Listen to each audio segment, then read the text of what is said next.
and we cannot fail. We need to be aware of the products which contain dangerous bleaching ingredients and those that do not. It is indeed quite a contentious issue. And we have with us today Jackie, who is a very well-known skincare consultant in Nairobi, and she's going to talk to us about skin lightening and the products that one should use to even out the skin, to remove dark spots and dark patches. So Jackie, the other day you mentioned to me that people really come asking for skin lightening products and all that. And why do you think they ask for these products, and what do you normally advise them to do? People normally come here at Super Cosmetics mostly to ask for products that normally will help to lighten their skin.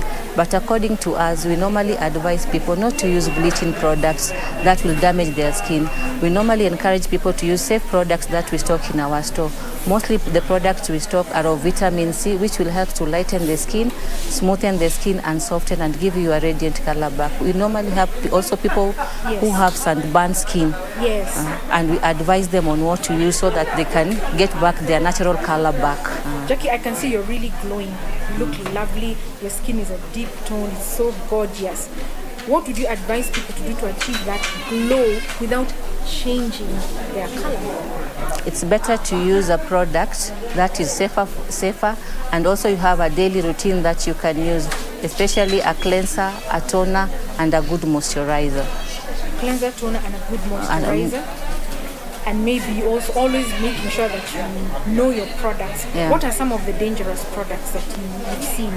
There are products which are normally not advisable to use. Like if you get a product with hydroquinone, mercury, it tends to damage the tissue and the melamine of your skin. And it's when the melamine is damaged, it's very hard to repair. Jackie, I completely agree with you about this issue of bleaching. It's something that should never be included in a person's skincare routine. It is best to use natural products like those ingredients you've mentioned, like niacinamide, vitamin C, vitamin E, which are natural brighteners. One should completely avoid things like mercury and hydroquinone and steroids, because these damage your skin. And once that damage is done, it is irreparable. Damaged skin by bleaching takes a long time to heal, if at all it ever heals. That should never be part of your skin routine. And this has been Self-Care Tips. I am Irene Joroge.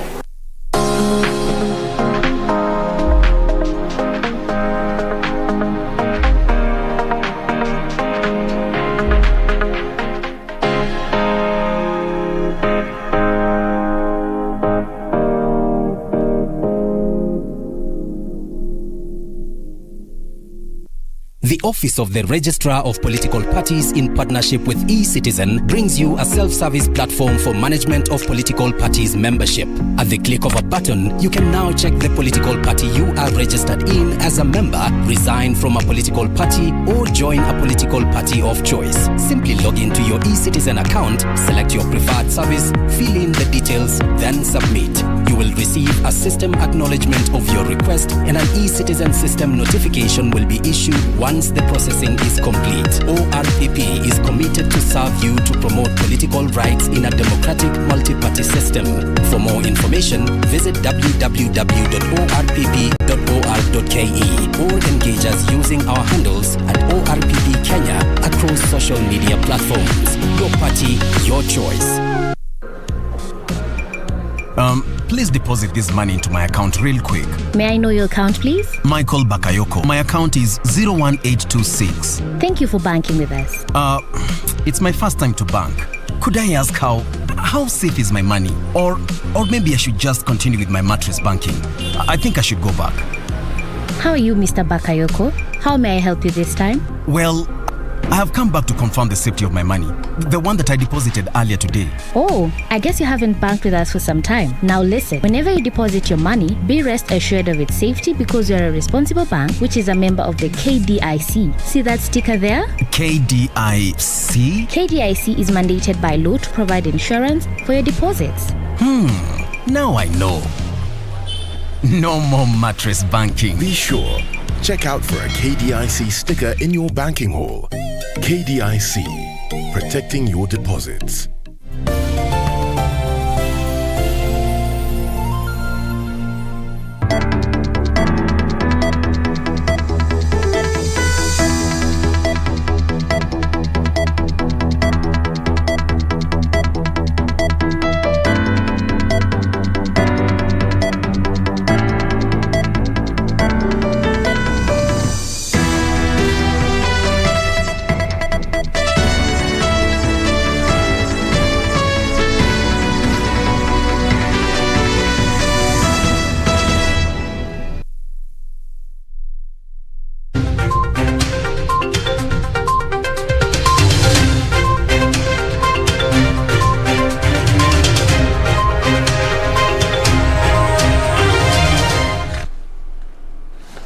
Good evening and welcome to Prime Edition. Tonight, President Uhuru Kenyatta has instituted changes in the prison department that have seen the sacking of the Commissioner General, that is Wycliffe Ogalo, and replacement is retired Brigadier John Kibaso Warioba. We have the details lined up for you, including what is happening in the latest political doors, as well as the visit by the U.S. Secretary of State Antony Blinken.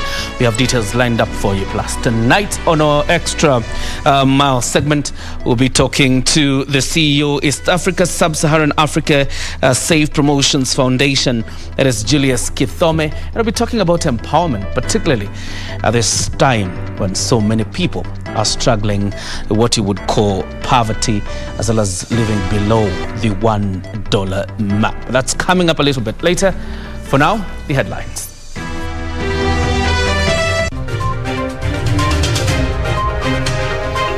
Cracking the whip, President appoints new Commissioner General of Prison. We're both deeply concerned is Ethiopia. The conflict there threatens not just that country, but its neighbors as well. I very much appreciate President Kenyatta's engagement on this, including at the United Nations and in person in Ethiopia. Cementing Kenya's U.S. ties. President Uhuru Kenyatta meets visiting U.S. Secretary of State Antony Blinken. And doors shut for secret lovers. New law denies mistresses share of man's property.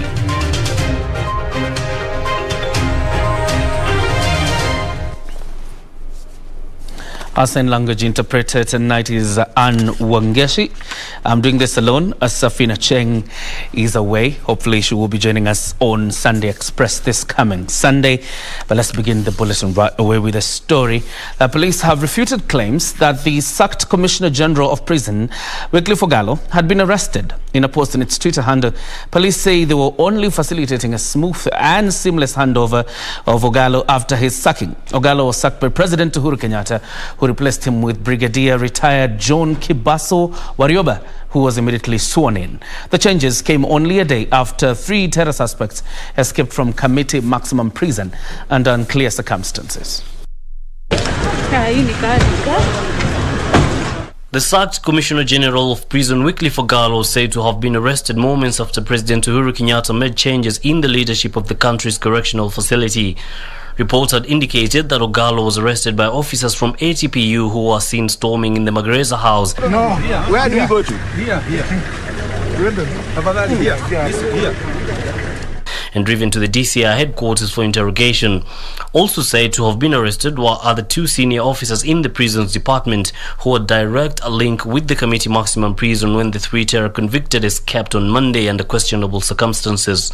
But police have refused claims that Ogalo was arrested, saying their presence at the Magereza house was to facilitate a smooth transfer of office. Earlier, President Uhuru Kenyatta, in a statement signed by State House spokesperson Kanzedena, had revoked the appointment of Ogalo and appointed Brigadier retired John Kibaso Warioba to take over as Commissioner General of Prisons, and moments after he was sworn in, Ogalo was under arrest. In the statement, titled Security Breach at Committee Maximum Security Prison, the head of state directed that in keeping with ethos of good governance in the intervening period and pending conclusive investigations, the Prisons Department sanctions disciplinary action against all prison service personnel who are on duty when the security breaches occurred, which include redeployment and immediate suspension of all affected officers. The head of state are further directing the Cabinet Secretary for Interior and Coordination of National Government and all security formations to take all necessary action and bring the 3 escapees back. The head of state in the meantime appealed to Kenyans to volunteer any information that may lead to the capture of the 3 as security was a cardinal principle of all. Isufar reporting for Prime Edition. Quite an interesting story there. Now let's focus on some geopolitics in the United States. Secretary of State Antony Blinken has lauded efforts by President Uhuru Kenyatta to end a year-long conflict in Ethiopia. Blinken, who is in the country at the start of his Free Nation Africa tour, held bilateral talks with President Uhuru Kenyatta at State House.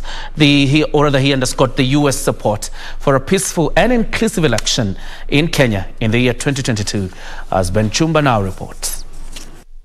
United States Secretary of State Antony Blinken began his trip in Nairobi, where he met President Uhuru Kenyatta and Cabinet Secretary for Foreign Affairs Ambassador Rachel Omamo.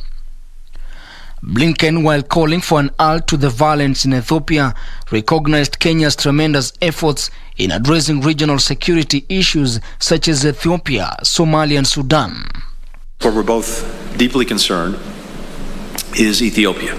The conflict there threatens not just that country, but its neighbors as well. We very much appreciate the efforts that the President Kenyatta has made personally to engage and to support the efforts that are being led by the AU's mediator, former President Obasanjo. We very much applaud President Kenyatta's engagement on this. We believe in the potential of Ethiopia to find a resolution to this crisis. We believe that a ceasefire is possible. Blinken, who is the highest-ranking official of Biden's administration to visit Africa, advanced the U.S.-Kenyan cooperation on ending COVID-19, improving clean energy access, and protecting the environment. We are working to accelerate the global vaccine effort because, as we've said repeatedly, and we say it repeatedly because it is fundamentally true, no country, no region will be safe until we stop the pandemic everywhere. As long as the virus is replicating, it's likely to be mutating, and as long as it's mutating, it may well come back and defeat some of the vaccines that are so effective and that we put in place. President Kenyatta acknowledged the American government for the development support it continues to offer Kenya, especially in the health sector. The president further reiterated Kenya's deep desire to become a regional vaccine production and logistics hub. The attack yesterday in Kampala was a painful reminder of how vital it is that we continue to work together to improve security throughout East Africa. The United States offers its deepest condolences to those injured in the attacks and to the families and loved ones of those who were killed. We're grateful to Kenya for being our security partner. Our countries consult frequently on critical situations throughout the region. Terrorism is a problem for all of us, and the requirement is one of constant vigilance by all. It is necessary that we continue to collaborate and share intelligence, share best practices, so that as a world we are able to tackle this problem together. Blinken, who also held talks with civil society groups in the country, underscored the U.S. support for a peaceful and inclusive Kenyan election in 2022.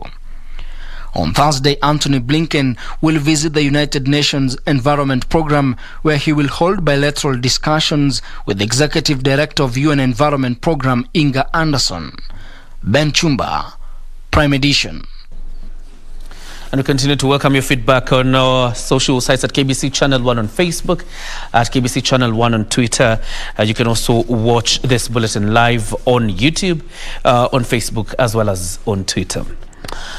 Now, police in Kisumu have arrested two suspects who escaped from police custody in Uasin Gishu County. Mohammed Erden Hussein, aged 18, and Elvis Odhiambo, who is 17, had been remanded for robbery with violence charges before escaping. The two were arrested Wednesday morning in Kisumu's Manyata slums, where they had been masquerading as street children since the escape on Thursday last week. Wycliffe Okech reports from Kisumu.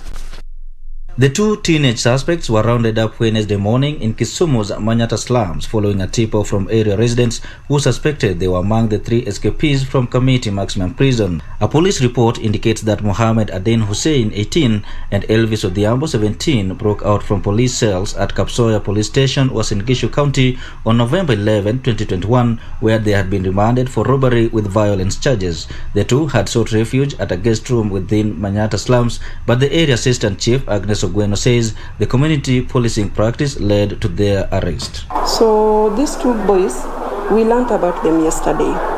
Yes, when one of the village elder noticed, because one, we had sensitized our village elders, the cluster heads, and even the community, that due to high terror in the country, should they see someone who is suspicious, let them report.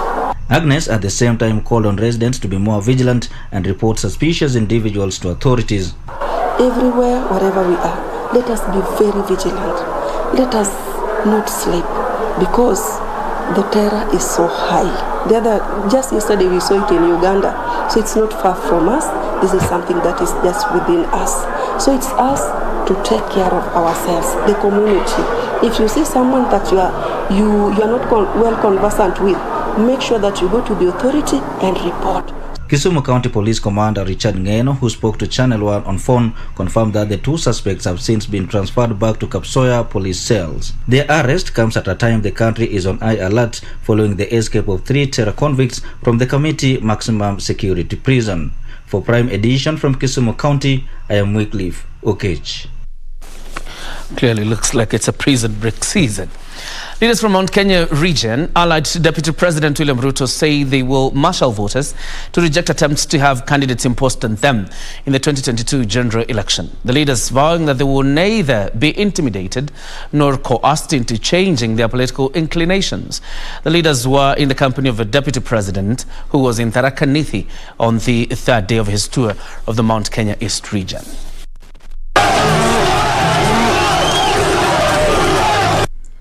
It was Ruto's first day in Tharaka Nithi County and the 3rd in the Mount Kenya East region. And just like in Meru, the Deputy President maintained the tempo, turning heat on leaders said to be supporting the Azimio la Umoja campaign. Hawa watu wanatuletea mtu ya kitendawili wanatudharau bana. Hawa watu wanatuletea mtu ya kitendawili ni matusi. Wacheni kutusumbua, sisi ni watu tumejipanga. Ama namna gani? Tumejipanga hatujajipanga. Those accompanying him calling on the voters from the region to reject attempts to impose a leader on them in 2022. Sisi, watu wa Tharaka Nithi, wa Meru, watu wa Mount Kenya, na family ya Jubilee Kenya nzima, mikoa yote 8 ya Kenya, tumekataa, hatutachagua Raila Odinga kama rais wa Kenya. Munataka tupewe huyo mzee kazi ama vijana wetu? Tupewe huyo mzee ama vijana wetu?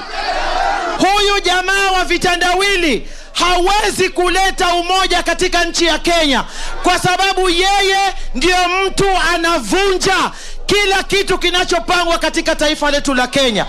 According to Ruto, he's best suited to succeed President Uhuru Kenyatta once he retires, as he only understands the Jubilee government projects from conceptualization and had supported President Kenyatta's accession to power. Hiyo mpango ya Big 4 tulikuwa tumepanga ajira ya hawa vijana wetu ndani yake.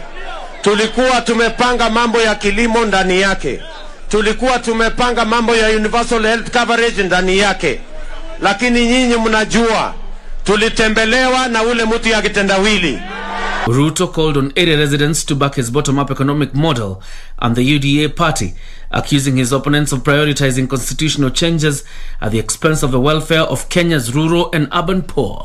Mnakubaliana na wale bwana kitendawili anasema tubadilishe katiba, sijui tubadilishe nini, tuongeze mamlaka ya rais, tuongeze mamlaka ya nani? Ama mnataka tubadilishe uchumi kwanza? Tubadilishe uchumi ama katiba? ODM party leader Raila Odinga has assured his supporters of free and fair party nominations ahead of the 2022 elections.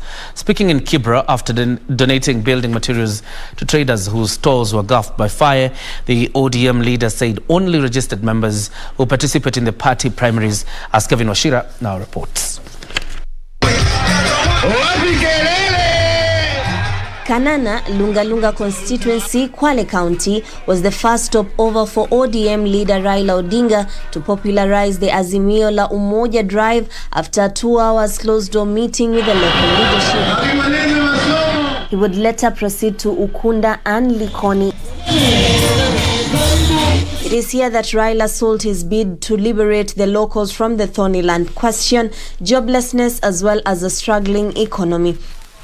Najua serikali imejaribu kupeana title deeds, lakini haijatosha. Ile ambayo imekuja juu yake sana ni mambo ya ujambazi. Kila kitu ni yako, hasara ni yako. Sasa jamaa ngoja hapa nje ukitoke utoze ushuru. Ati kupata leseni shilingi 1,100 na shilingi ngapi? Hiyo ni upuzi. The former primer promising that if elected, he will deal with private developers who have been oppressing the locals who have been rendered squatters. Dawa yao ni kushikwa na kuwekwa ndani. Manake hao ni wahalifu, ni criminals. Wanajulikana, ama sivyo? Mambo za ardhi za pwani zimeelezwa kinaga, lakini uongozi ambao inaweza We apologize for that story. The story we aired is erroneous. I'll take you back to the story produced by Kevin Oshira about the ODM party leaders' visit to Kibra, where he assured party supporters of free and fair nominations. And of course, he was speaking to traders whose stalls were gutted by fire. Let's have a look at that story.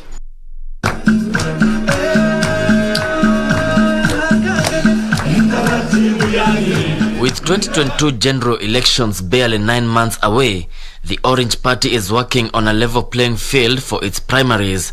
The party saying it will allow consensus among candidates, but if they fail to agree, a national delegates conference or party nominations exercise may settle on the preferred candidate. ODM leader Raila Odinga, speaking in Kibra after donating building materials to victims of burnt hawkers market, said only registered members with membership card will participate in the party nominations. Ni wanachama wenyewe kupiga kura, na mpaka wewe uwe mwanachama ambaye unabeba membership card ya ODM. Mara hii kuna mambo ya ID card. So, the Orange Party has revived the membership recruitment drive for those who want to join the party. Those seeking membership will have to pay 100 shillings joining fee and a similar amount for annual subscription fee. Life membership joining fee is 20,000 shillings and subscription fee is 5,000 shillings. Ikiwa kama hawa hawajaelewana, kumekuwa na ugomvi, vijana wamepigana, na wanachama wakupata fursa ya kuteua sawasawa, chama yuko na uwezo ya kuteua direct. The ODM leader also using the event to tear at Deputy President's bottom-up proposed economic model, saying it is no match to social protection proposal of giving poor families 6,000 shillings. Hapa Kibera mataka kusukuma wilbaro. Mmekataa wilbaro. Wangapi mkataa wilbaro nione kwa mkono?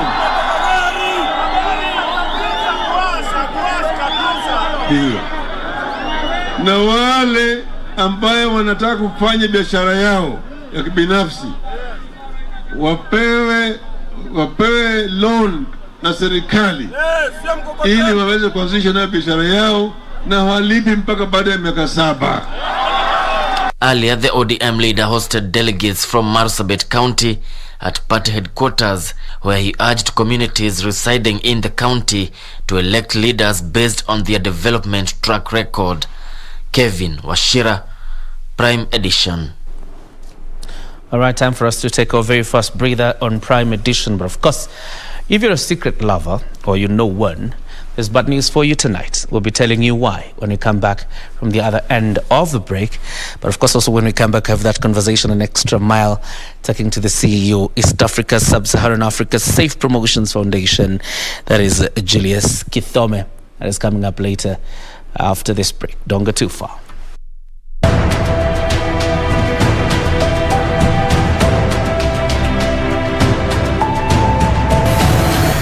Hii ni mashini kama wewe iko na mgonjwa ya moyo, wewe nalete kwa mashini hii, naona moyo nafanya kazi namna gani. Hapana, sikia ni kitu ngumu. Hospitali mingi hapana iko hii kitu, na ndio sisi tunasema asante sana, sababu hospitali yetu ya Katundu atakuwa hata zaidi ya ile hospitali nyingine iko Nairobi.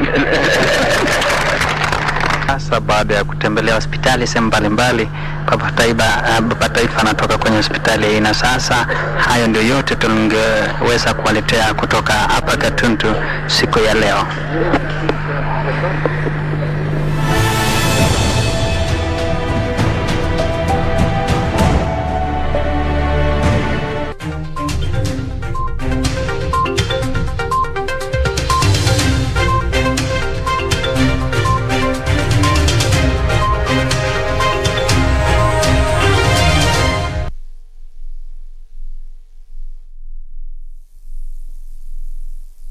The Office of the Registrar of Political Parties in partnership with eCitizen brings you a self-service platform for management of political parties membership.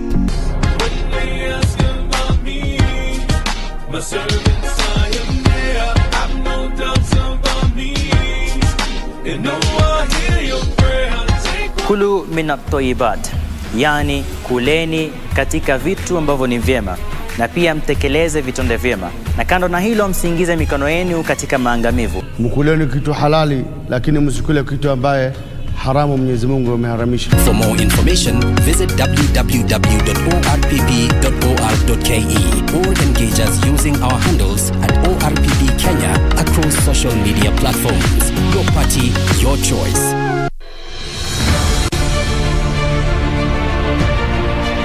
Tangu kuzinduliwa kwa vigezo vinne vikuu vya ajenda ya maendeleo na rais zijulikanazo kama the Big Four Agenda, serikali za kaunti zimeanzisha baadhi ya miradi inayoambatana na vigezo hivyo. This Big Four Agenda provides young persons with multiple avenues for self-fulfillment, economic empowerment, dignified living, as well as service to Kenya. Kaunti ya Kitui imeanzisha miradi ya kuzalisha bidhaa mbalimbali huku ikibuni nafasi za kazi na kukuza uchumi. Governor zote tungechukua hii Big Four Agenda. Hii ndio game changer. Ijumaa hii saa 2:30 jioni katika KBC Channel 1, tazama jinsi kaunti ya Kitui ilivyowekeza katika miradi inayolingana na the Big Four.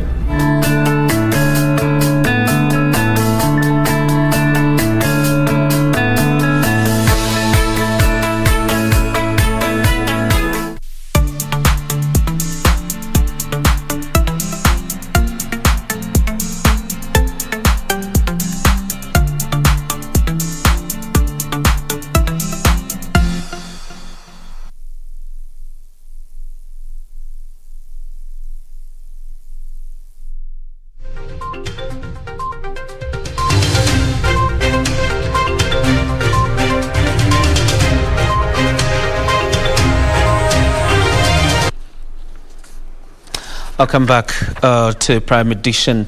Before we head over to that important interview, the court has given the Director of Public Prosecution 7 days to present charges against the ejected Football Federation of Kenya President Nick Mwendwa. The DPP had sought to detain Mwendwa for 14 days on allegations of fraud in connection with the dealings at the country soccer body. Senior Resident Magistrate Wandia Nyamu further directed that both, bond terms issued against Mwendwa of 7 million and a cash bill of 4 million granted on Monday be extended to the 25th of November. Here is our Skills of Justice segment with Serafina Robi. The Director of Public Prosecution now has 7 days to present charges against the ejected Football Federation of Kenya President Nick Mwendwa. This is after the court declined an application to detain Mwendwa for 14 days, pending investigations requested by the DPP. By the time the prosecution sought extension to detain the respondent, the grounds of the notice of motion application were sufficient to be on the holding charge, for the respondent to be informed of the reason for further detention. The prosecution is given 7 days from today to bring a charge against the respondent and or close this miscellaneous file. Mwendwa, who is out on a 4 million shillings cash bill and a 7 million shillings bond, had earlier on been arrested on allegations of fraud. An affidavit presented by the DPP indicates a transfer of 8.5 million shillings and withdrawal of 29 million shillings undertaken by unauthorized signatories. Milimani Senior Resident Magistrate Wandia Nyamu further directed the bond terms be extended to the 25th of November. Through his lawyer, Mwendwa condemned the manner in which the case has been handled. Those 4 grounds were not really reasons, and I think the court was right in making that determination. And I will say this with my eyes closed, that even if they charge him based on that inspection report, it's wrong, because the Sports Act and its regulations require that FKF should be given an opportunity to comment on that report before they take action. Senator Mutula Kilonzo Jr. questioned Sports CS Amina Mohammed turning down summons to appear in the Senate. CS Amina has not honored summons. In fact, in my case, she has refused to answer the questions, because those questions that I posed to the ministry cannot be answered without the cabinet secretary showing that what she was doing before the inspection was malicious. A meeting has been scheduled between Kenya and FIFA to resolve the FKF stalemate. Serafina Robi for Prime Edition. Let's focus on Kenya's COVID-19 situation. And Kenya's COVID-19 positivity rate on Wednesday stood at 1.3% after 69 people tested positive from 5,345 samples tested in the last 24 hours. Total confirmed positive cases are now 254,453. Cumulative tests conducted so far are over 2.78 million. 3 deaths have been reported, all being late deaths recorded after conducting facility audit records in the months of September and October. The cumulative number of fatalities now stands at 5,325. As at November 16, 2021, over 6.16 million vaccines had been administered across the country. Meanwhile, statistics from the Johns Hopkins University indicate that globally over 254 million people have tested positive, while more than 5.1 million have died from COVID-19 disease. In a related story, scientists and researchers in the East African region have raised concerns over the low uptake of the COVID-19 vaccine in the region. Factors such as negative publicity about effects of the vaccine on social media and lack of adequate doses have been blamed for the trend. The researchers who spoke during the 8th East African Region Scientific Conference are at the same time advocating for a common regional vaccine to ensure the region does not suffer from shortage witnessed during the onset of the COVID-19 pandemic. Scientific capacity. We have researchers of very high level. We have scientists. So this is not a challenge. The challenge is now, what do we have on the ground as technology? We are now in the process of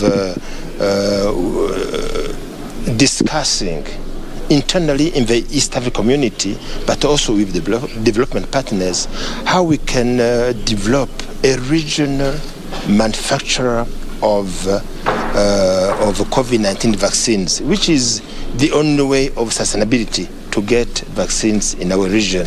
We are happy with the progress, but we are still having our eyes on the target. Remember, we have still aiming at 10 million by December. It's opening up now to those who are above 18 years old, and we still call upon every member of the community that's eligible for the vaccination of the COVID-19 to step forward and go for the vaccine. Don't wait until it is too late. Pay some attention here. President Uhuru Kenyatta has signed into law the Succession Amendment Bill 2019, a move that will henceforth see secret lovers barred from seeking to inherit their partner's wealth in the event of death. The bill, sponsored by Homa Bay Town MP Peter Kaluma, seeks to bring to an end countless court cases on inheritance. It also seeks to streamline the administration of succession matters in the country. Schemers and secret lovers seeking to inherit their partner's properties in case of death have been dealt a blow after President assented to the Law Succession Amendment Bill by Homa Bay Town Member of Parliament Peter Kaluma. The bill, in which children are protected whether their parents are married or not, sought to amend the definition of the word dependent so as to lock out illegitimate spouses from inheriting the property of a deceased person. The President also signed into law the Refugees Bill, strengthening the management of refugees by consolidating provisions of several international legal instruments. And a new Foreign Service Act that establishes Foreign Service Academy, among other key provisions aimed at enhancing Kenya's foreign relations, was also signed. The three are set to be gazetted in 7 days and will come into force after 2 weeks from the date of gazettement. For Prime Edition, I'm Gladys Sumungai. Residents of Uriri, Migori County, have held demonstrations to protest increased cases of insecurity in the region. The residents who have accused police of laxity are demanding the transfer of the area police boss. Also, residents of Naivasha have raised an alarm over increased drug use by students in the area. They have termed the situation as troubling. Hundreds of residents blocked the busy Kisii-Migori highway protesting the killing of a watchman by unknown thugs. The incident happened only 3 days after another attack on an M-Pesa operator who lost over 900,000 Kenyan shillings. Residents have accused police of laxity. Rogers alikatakatwa na kanyang'anywa mali yake yote. Sisi tunashindwa kujua hapa Uriri tuko na maafisa wa polisi ama hakuna. Kwa hivyo kuanzia leo tunatoa onyo kwa OCS wa Uriri. Kuanzia leo ile mapolisi ambao wamesakaa kwa muda mrefu kwa waondoke mara moja. Concern has been raised over the increased number of students in both primary and secondary schools abusing drugs in Naivasha. 6 students from a public school in Kasarani Trading Center were arrested with assorted drugs which they intended to sell to their colleagues. Naivasha Deputy County Commissioner Mutua Kisilu called for concerted efforts to deal with the menace. Tumeweka mikakati pamoja na washikandao katika mambo ya elimu. Kwa mambo ya madawa ya kulevya tunataka kukiri kwamba kuna ongezeko sana katika maeneo ya Naivasha, si Naivasha peke yake, lakini katika sub-county ya Naivasha.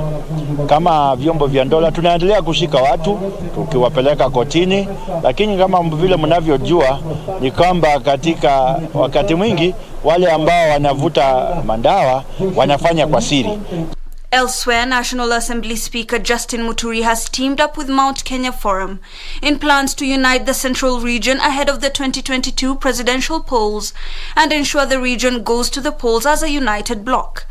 Speaking at Fairview Hotel, Mount Kenya Forum spokesperson and also NA Kenya Party leader Martha Karua hinted at a new alliance between the Democratic Party presidential candidate Justin Muturi and former Kiambu Governor William Kabogo, among other political leaders from the Mount Kenya region.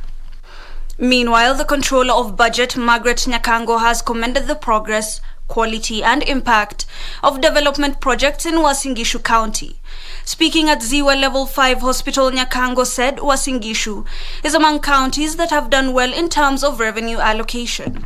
The Ministry of Agriculture has applauded efforts by Taita Taveta County Ranchers Association in the development of the beef, sheep and goats value chain sector that currently contributes 12% of the country's GDP and 45% of the agriculture GDP.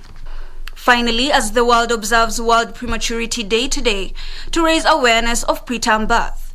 On this day, fathers in Baringo County sought to show a different face of parenting. Dennis Kabugi, whose wife bore their first child at 26 weeks, left his job for a month to nurse his wife back to health and be with his child until the hospitals were ready to release him.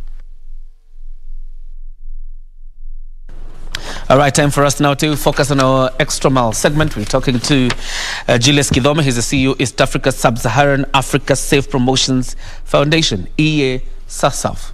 And he's with us in the studio to talk about economic empowerment. And I'm sure probably through the campaigns you've seen throughout the country, some are talking about bottom-up economic model, others 6,000 shillings for the youth, others streamlining the economy. So today we're going to speak about economic empowerment, but probably from a more proactive and realistic approach other than what you're hearing from public podiums. And Kidhome is here with us tonight. Karibu sana. Yeah, thank you very much. My name is Bishop Julius Kidhome. I'm the chairman of the East African Sub-Saharan Foundation, ESSF, as well as the CEO of the organization. This organization is Christian-oriented. Okay. We are in the religious and the non-political. This matter came about because when we were preaching the gospel, we found it that we were feeding too much on the spiritual person, and still the physical person was lacking. And we looked at our example, the Lord Jesus Christ, and we discovered that he used to attend to the spiritual, and then he fed the people. And therefore, we found that there was a disconnect. And out of that, God gave us this insight, and now we started. It's a religious organization? Yes. All right. Interreligious. Interreligious organization. Obviously started in 2013. You got your registration from government in the year 2017. Correct. That means it's 4 years since your registration. But there's something I was reading from your website, which is quite interesting. The main aim of the formation was to address humanitarian needs and elevate poverty. From where you sit as a clergy, sitting in the pulpit, what was that missing gap? Probably in terms of policy or in terms of empowerment that led us to the actual situation of a humanitarian situation or poverty? Empowerment. Because we found that our congregation, they were growing, feeding spiritually, as I earlier said, but physically they're in want. Therefore, we got the insight and we came together and we said, what shall we do? We need to do something so that we can bring and the gospel to be a full gospel as Jesus did. Therefore, here in Kenya we started. And in 2013 we came up with the idea, and in 2017 we got our registration, and we put Kenya together. And we segmented Kenya into 820 regions. Each region is headed by a regional manager. All right. But at the top of the hierarchy, the county is headed by a coordinator. So within the region, we have the regional manager, and we have other 20 frontier staff at the moment. And we'll talk a bit about the structure of EASSF. Let's talk about that empowerment. When you talk about empowerment in what form? And by the time you're doing that, of course, there are pictures running there of some of the things you're doing. But let's talk about empowerment. What kind of empowerment? Economical empowerment and the social empowerment. In what sense? Economically, initiating programs and projects which can generate income for the people so that they can come out of poverty and start income generating projects. Let's talk about some of these commercial projects that you're talking about. What are they? We have poultry farming. Poultry farming. Fish farming. We have the health products, health food products. And we have built Kenya into regions where each cash crop can be easily grown or where it does well. So we are not just kicking about the bush, but we go to where a certain crop can be grown. Yep. So where are you getting these crops? You're going to a certain area where these crops can be grown. So you're buying them and giving them to your members, or where are you getting? For example, if we were to talk about arrowroot, doma, or pumpkin. So where do you get these seeds? Do you buy them yourselves? We empower them, and we talk with the people. And we tell them this is a viable business, agribusiness. Therefore, as we train and share with them in a setup we call a cluster, now we engage them and tell them, now let us come together and we look for the seedlings or the whatever plant it is supposed to be. So it is self-driven. Self-driven. Yep. So you come together, you look for the seeds together. Yes. Where has the money come from? The one that you're using to get the seeds? Normally, we share what they have because there's a social involvement. Yep. But for like pumpkins, we get some seeds from other areas and then we can sell to the farmers over there at a reasonable price. All right. Yep. I'm struggling to understand. Let's start from this process. How do you register members? So that we go on up until the point where you get seeds and now get into commercial. Yes. So let's start from the initial process. For example, I want to be a member and my camera person wants to be a member. How do you cluster us? As I earlier mentioned, we have segmented Kenya into 820 regions. 820 regions? Yeah. In the regions, we propagate what we want to do to alleviate poverty. Therefore, we ask the people, are you interested to join us in the war of fighting poverty? Okay. And then they say yes. And therefore, we tell them, if you want to become a member, you must form a class of 15 people. by yourselves. People who can understand one another. 15 people. 15, they form one class. Okay. And therefore, out of those 15 people, we go deeper and discuss what is that thing that you can do together so that you can fight property within yourselves. All right. Yeah. So, for example, we are 15 of us in studio. Of course, we are not 15, but let's assume we are 15 in studio inside Nairobi. I don't know whether you cluster that as what region, but we are in Nairobi. What would you recommend for us, and how does that process now begin? Nairobi is a county. Is a county. Yeah. We have also segmented it into a number of regions. And the region is within that place where people live. So there is no cross-creasing. We put people together where they are. Okay. And then we propagate and sensitize and show them the need. And we talk about property openly so that they can hear, and then they come up if they are interested. If they're interested. Yes. Let's, for example, say we are interested in poultry farming. The 15 of us in that cluster, in that region, we have decided we're going to do poultry farming. So what does EASSF do? EASSF, in the poultry farming, it is not going to be done in every county. We have made a belt for the poultry farming where it is favorable.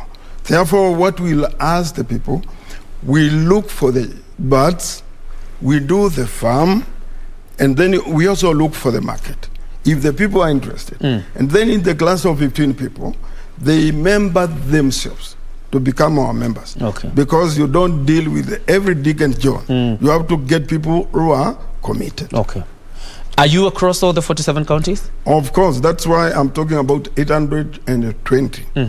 A region consists of 35,000 adult Kenyans, 18 years and above.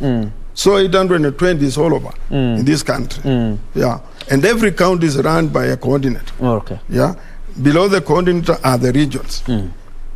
These regions are measured by the number of the population in that county. So we divide 14 regions per every county. Okay. Yeah. Looking at your website, you were talking about, mostly, the number of Kenyans, living below $1 per day. And I'm just wondering, is it about a person who is willing to join, or are you targeting the person who is living, below $1 a day, in the sense that you identify such people? He might be living below $1. Okay. But he's not willing. So we don't force. If you are chased by something, it is you to run, but not other people to run for you. Okay. Yeah. Do your members do contributions, probably? Is it a rotating normally fund? You identify yourself by a one life registration. One life registration? Yeah. How much? 180. 180 shillings? Yeah. Once that is done and you get into the project, there's no more contribution into? No more contribution. Okay. Because we have discovered these people are living below $1. Yes. They don't have the capacity to make any substantial saving for them to attract any funding. So what we have done as an organization, we have gone an extra mile and looked for finances locally and offshore. All right. You have looked so for money we are locally and offshore. We have failed the finances, and we tell them now, we want to teach you how to fish. Okay. We are not giving a fish to you. If you get into this investment, then you must be ready to work. But in the setup of 15 people. Yeah. When you think about agribusiness, because it has been quite a problem in this country, people want to venture into agribusiness, but the problem of value addition continues to be the biggest hindrance to agribusiness. Is it a component in the empowerment that you're doing to these communities? Yes, we are so much considerate because we have to be careful. It is an investment, so we don't just want to lose money. We are taking all the parameters, and we are talking and negotiating among ourselves. Most of the things which are a predicament is like the inputs. So we are working in a way that whatever byproduct or whatever is a waste product is like in the agribusiness. We are gearing ourselves to making some of the byproducts to be a raw material for fertilization of the produce. All right. Yep. Ready market, because you talked about a ready market for the products that are being produced by these members, and I'm wondering, beyond Kenya, have you identified a market for some of these products? Of course, yes, we have market in United States, but from the experience of the COVID, every other business person has to think internally. So internally also, we are so much active. And it's surprisingly that even eggs are imported to come to this nation. So we as SASAP, we are now working very hard to make sure that we bridge that gap of these importations, like the eggs, rice, all those kind of things. All right. Yep. As we wind up, such products have been initiated before. Some of them ended up being a smokescreen for very big scandals. How do you guarantee the Kenyan public that you are in this and you will not only get value for what you're investing in terms of financial and emotions, but it will be a safe bet for you? Very safe, because these projects and programs, they belong to the people. That's why we have a member who commits himself. They also have a constitution to guide themselves, and we are a keeper of one another. So they are not just haywire, but they keep one another. We have a goal. There is something that we are fighting, which is called poverty. All right. So we work with them, we enlighten them, we put knowledge in them, and we build them so that it belongs to them, does not belong to the Bishop, Mr. Kidome and his team. All right. Bishop Julius Kidome, the CEO, that is East Africa, Sub-Saharan Africa Safe Promotions Foundation. Talking about economic empowerment, and that is very important. Of course, again, bridging the gap between the pulpit and the welfare of the people. That's how we wind up Extra Mile. Cynthia Nyama is up next with business.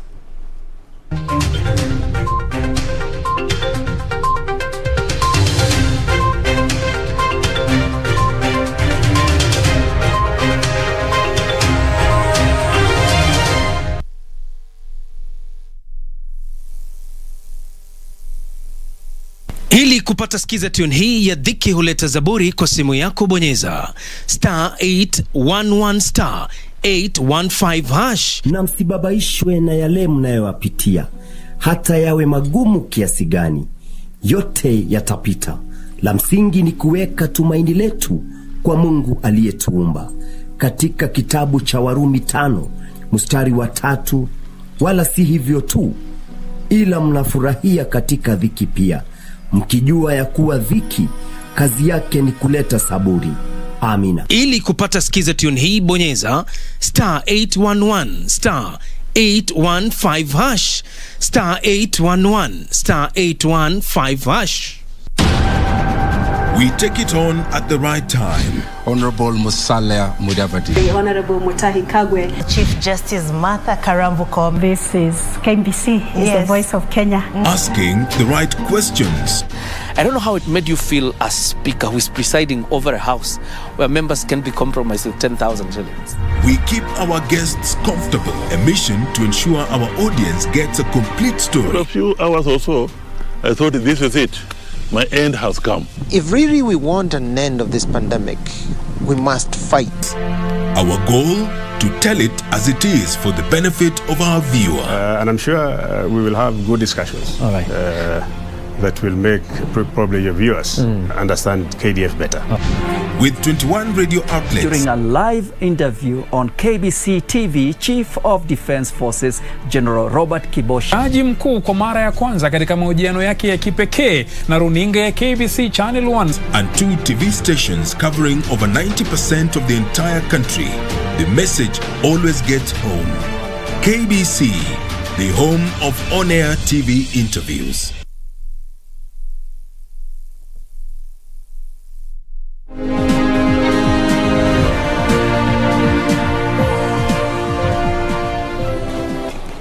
Good evening, welcome to Business. I am Cynthia Nyamai. Now, livestock farmers in Taita Taveta County are calling on the government to initiate programs and processes that will address challenges attributed to climate change. They say climate change has negatively affected meat output, especially at a time when there's an increase in demand of beef in the country. The meat sector currently contributes 12% of the country's GDP and 45% of the agricultural GDP, a number boosted by annual beef and mutton production by ranchers across the country. The Ministry of Agriculture lauded Taita Taveta County Ranchers Association for its contribution towards the meat industry and the pivotal role it has played in contributing towards revenue generation. You've got to accept that climate change is with us. This time it is drought. Tomorrow it turns out to be floods. Again it sweeps everything. And that particular time is still affecting our livestock. Taita Taveta County government officials lamented on the financial constraints at county level, saying they have affected implementation of key initiatives geared towards developing ranches in the county, calling upon the Ministry of Livestock to remedy the situation. We have a budget constraint. Me, I'm requesting the PS to support us, even at national government, at support with our budget, because our budget is constrained. Pesa haitoshi. This time when the drought is so hard, all our water pans in the ranch, we've got about 69 water pans in the ranch. All of them are dry. Taita Taveta Ranchers Association Chairman Charo Bongosa said there is need for both the county and national government to address the perennial water shortage challenge in the ranches, which not only affect livestock health but also triggers human-wildlife conflict. Reporting for Prime Edition, my name is Hibak Said. Now, farm enterprise groups, if you are to take advantage of government's efforts meant to create more industries at the grassroots as we improve production for micro, small and medium enterprises countrywide. This is the call of the Industrialization Permanent Secretary, Kirima Kaberia, who said that the ministry is mapping all 47 counties to establish the type of value addition and industries required for the MSMEs to thrive. In 1979 in Japan, one village, one product OVOP was first pioneered by the late Dr. Morihiko Hiramatsu, with the same being applied in other countries around the world. The program back home in Kenya is one of the pillars of Vision 2030 that is meant to increase income at the community level through value addition and improved market access. We are taking again the baseline or the data that we have on this product and saying, why should we always be suffering to take the products to the industry? Let's find the industry, the commodities, and take the industries to the commodities or to where the raw materials are. Through the model, each village identifies a valuable local resource, then adds value to it through either processing, sales and marketing activities. Now the government wants local enterprises to look to more aggressive value addition practices available to them. How else are we going to industrialize if we do not believe in our own products? Now all these SMEs on here, they are here exhibiting products that they are making.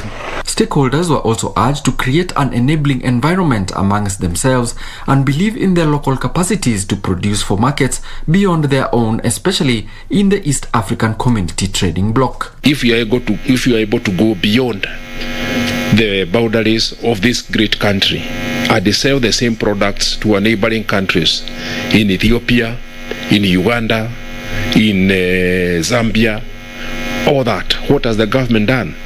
It has corrupted these markets. We started with the East African community, a market of 150 million people. There are no boundaries between the 5 member states: Burundi, Rwanda, Uganda, Tanzania and Kenya. Unatembea kuuza vitu zako.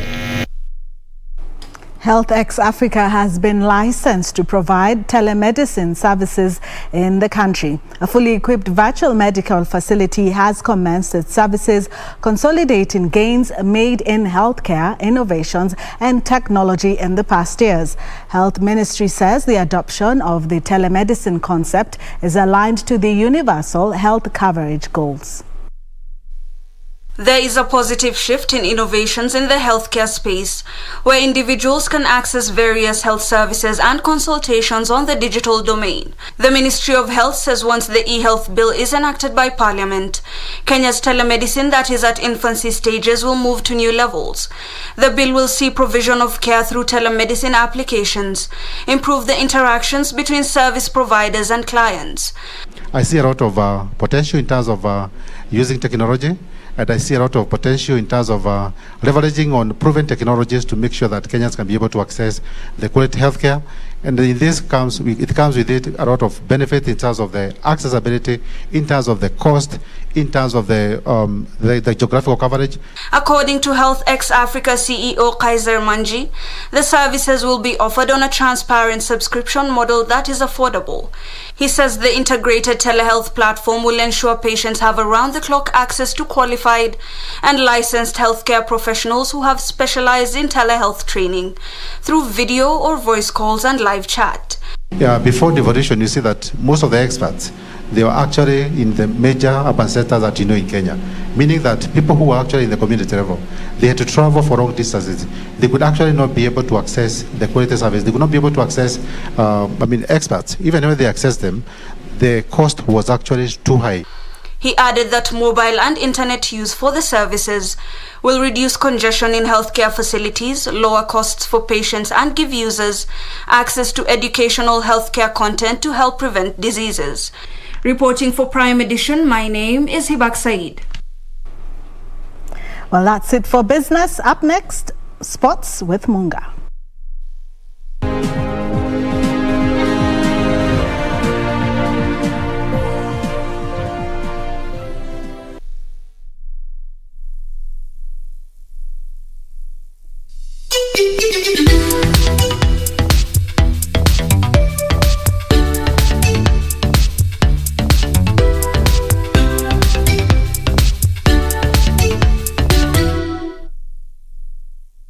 Welcome to the home of the fastest line, boosted odds, the best bonuses, instant payout, push. And even cashback. ODibet, bet extraordinary.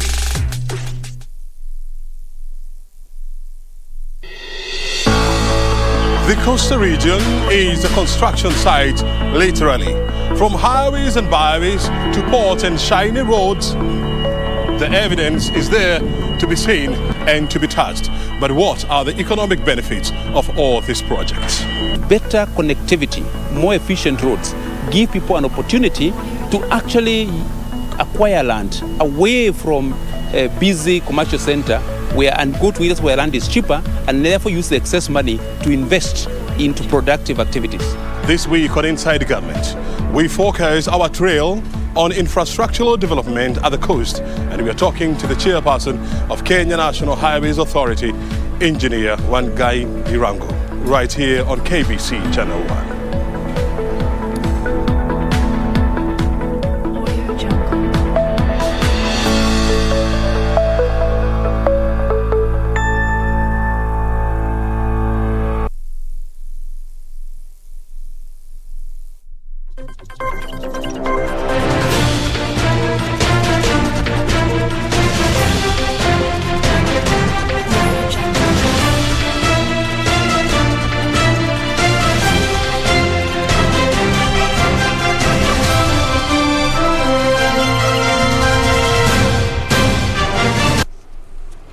Well, good evening. Always a pleasure to have your company for KBC Sports with me, Richard Munga.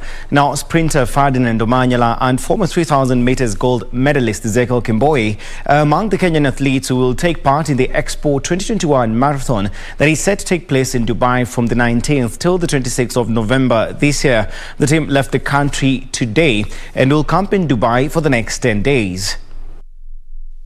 Speaking before leaving the country for Dubai to take part in the famous Expo Marathon, former gold medalist in the 3,000 meter steeplechase Ezekiel Kimboi stated that this will act as a comeback to him, and he hopes to take part in the coming races to enable him fit to take part in the coming international competitions.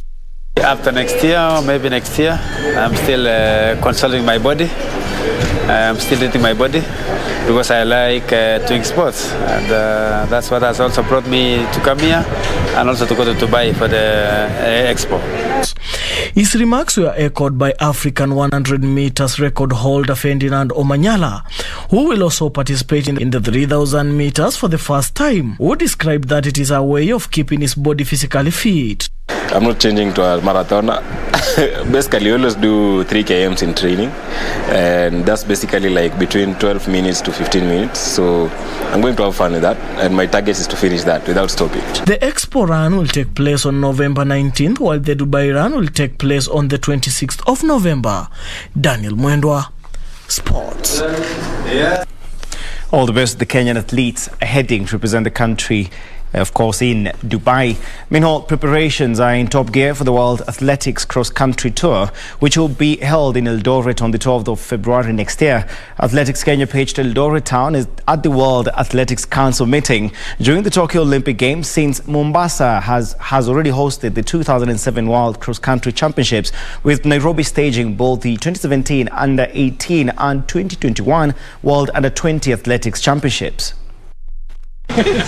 World Athletics picked Eldoret town in Western Gishu County as one of its venues for the inaugural 2022 World Cross Country Tour that has 17 legs. We are privileged as a county, then in the country, to have been chosen by AK to host this event here in Eldoret, and to honor the whole Central Rift and the fraternity of athletes who come from this region.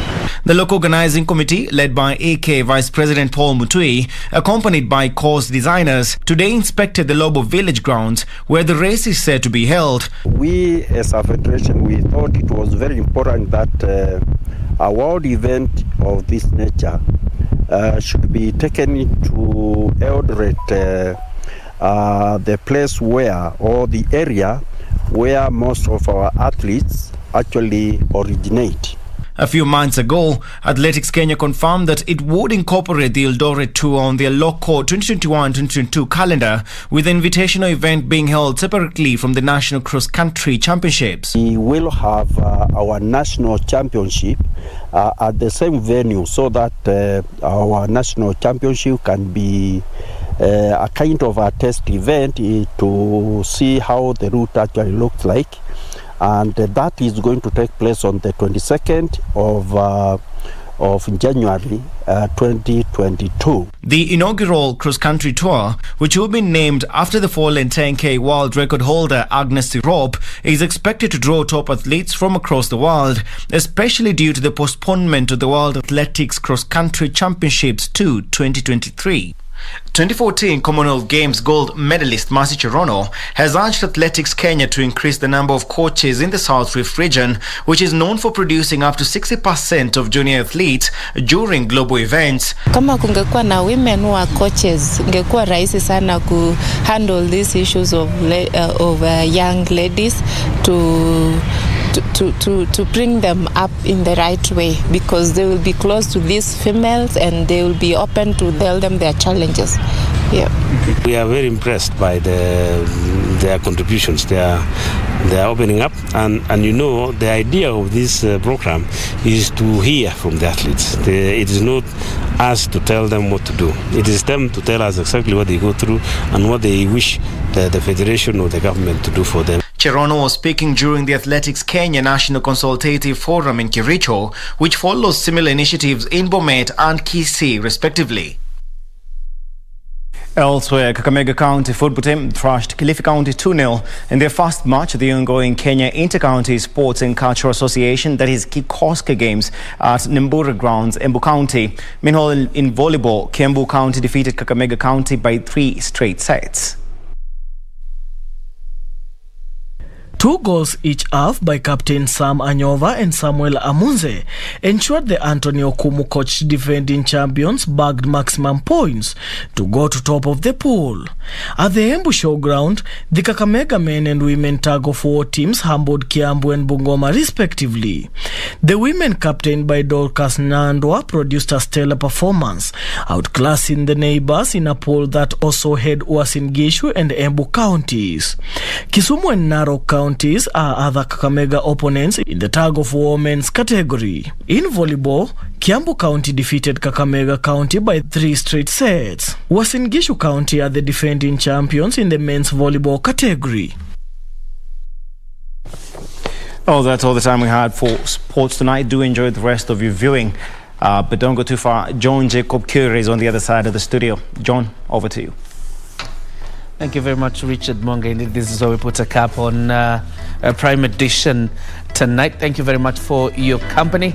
But as you know, always on Wednesday, it's reggae night. So we'll be doing reggae after this. My name is John Jacob Kioria, and Wangeshi was a sign language interpreter. Have yourself a fantastic night. See you on Sunday Express on Sunday.